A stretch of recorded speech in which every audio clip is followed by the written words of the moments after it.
Hi guys, I'm Natsu. Today's video is going to be on Natsu's favorite techniques, so I'll be doing a voiceover. Today, I'll be introducing to you the top 5 kumite techniques of karate. Well, I'm gonna let you know why it's the top 5 and the tips for doing all 5, so let's check it out. Number 5 is uramawashi. Uramawashi kick. If you want to do it, you shift your body back. Since you're shifting your body back, there's going to be a distance between the opponent and yourself. That's why, whether you're going to miss the kick or not, you're going to go out from the opponent's reach, so it's unlikely that they're going to attack you, but you can still kick. And if you can score, it's 3 points. In that meaning, it's a low risk but high return attack. A tip that you should know for doing this kick is when you're getting ready, you usually don't turn your body to kick this one. But this is quite hard if you're not that flexible because you have to stretch out very far. As for myself, I'm not like a super flexible person, so when I kick, rather than kicking to the side, I try to focus on this. The point I like to emphasize is to turn your hip back when you kick. Just like you see in the video, rather than you're shifting your leg up, it's like you flick up your leg and kick. I think you can see deeper in the video that I've shown you right now. It might not look like a uramawashi, but you can still get your leg up and hit the opponent's head. So if you're not that flexible, then please try this one out. Turn your hip to the back, face your hip to the opponent, and kick. So my 4th place would be ashibarai. By doing this, you can get the opponent down and punch, and depending on the position of the opponent, you can get 3 points. In that meaning, it's a very effective attack. But the point I want to focus on is the feint using the ashibarai. Maybe if you have done this before, you can imagine it very easier. But just like you see in the video, it's like you tap on to the opponent's front leg. This is a ashibarai feint trick that you can use. This is very effective. Since you're trying to get the opponent confused using your leg, you don't have to use your upper body. If you're going to use a feint using your upper body, then you have to move your arms. So the outside posture or the outside image of yourself will get changed. Thus, the opponent will sense you coming. But this one, you don't have to move your upper body, so the opponent wouldn't notice you coming. And if he attacks you, you can just back off, because your weight is at the back. So, it's a very good technique like this. So, when you want to connect this feint to a punch, this is one point that you should consider.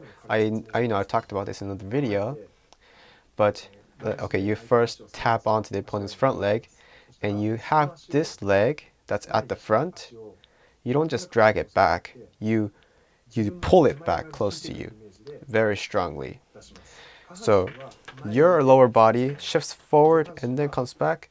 Your upper body comes from the back to the front. So your body is moving like a pendulum.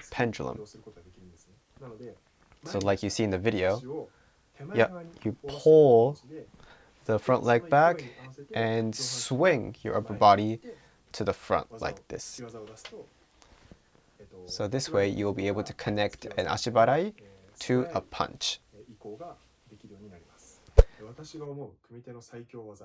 3rd place is maegeri. Maegeri, it might be a little hard for you to get 2 points, but this is the best defense technique for you. It's very low risk. Have you ever gotten kicked by a maegeri before in a match? it hurts like crazy, right? You're thrusting forward with a lot of punches, and when the opponent, gets you at the correct timing, it hurts so much, and it also, you know, plants that feeling of fear inside of your brain. And also the reach is different, so you can't reach if the opponent does maegiri. Also, although maegiri is a kick, the motions are very limited. Mashigiri, you have to swing your whole leg, and in maegiri you can pull back, so you can get ready for the next attack. So please, everyone, try this out to get a maegiri with the back leg. I promise you this is very effective. A tip that I like to show you in maegiri is, I've introduced how maegiri is also a good defense technique, but if you're going to try it out, you want to get those 2 points, right? So if you're only aiming for the defense side of the maegiri, then you can just use it like a stick, so you don't really have to pull back your kick. However, if you want to score 2 points, that's not enough. You have to change that to an actual kick. So in order to do that, the most important point is to get your knee close and to pull back. So focus on these 2 points. Get your knee up and pull back after the kick. Second place is Kizamizuki, which is a hook of a karate. The very good characteristic of Kizamizuki is speed. But this isn't the only good thing about Kizamizuki. Out of all the techniques of karate in kumite, this enables you to punch with the least motion. If you're doing a gyakujo, which is a punch with the backhand, you have to twist your whole body. If you're doing a kick, you gotta, do a bigger motion. But, if you're talking about a Kizamizuki, you're not gonna move up or down. You're not gonna twist your body.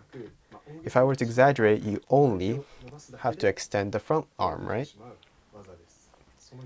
And if you take this to the highest level, the opponent wouldn't notice you coming. How good is it for that the opponent doesn't notice you coming? The one tip that you should consider when doing a Kizamizuki is called no motion. I've done a full tutorial of this on YouTube, so please watch this, and I put all my effort into making this video come to life, so please watch this out and you'll get it. So the technique that I like to recommend you guys, number 1 is Chudanzuki, punch to the stomach. A Chudanzuki can be applied to any situation. So there are 4 big merits of Chudanzuki. First one, since you're punching in a low stance, the opponent wouldn't get your head. The second merit is that you don't have to move so much, so you don't need a lot of space. So let's say you're pushed back to the corner of the court, you don't have to move back. You can, do the Chudanzuki in the same place. So you don't need a lot of space. The third merit is since you're aiming for the Chudan, you're never gonna get penaltied for C1.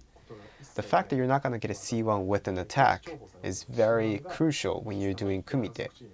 Because if you get 3 penalties for C1, you can basically aim for the Chudan and you're not gonna, get disqualified. The fourth merit is that it's quite easier compared to other techniques to score.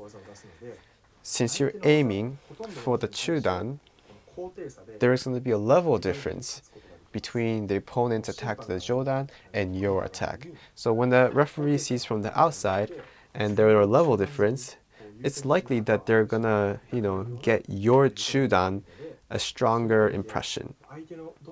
Therefore, it's a very applicable technique that you can do in various situations.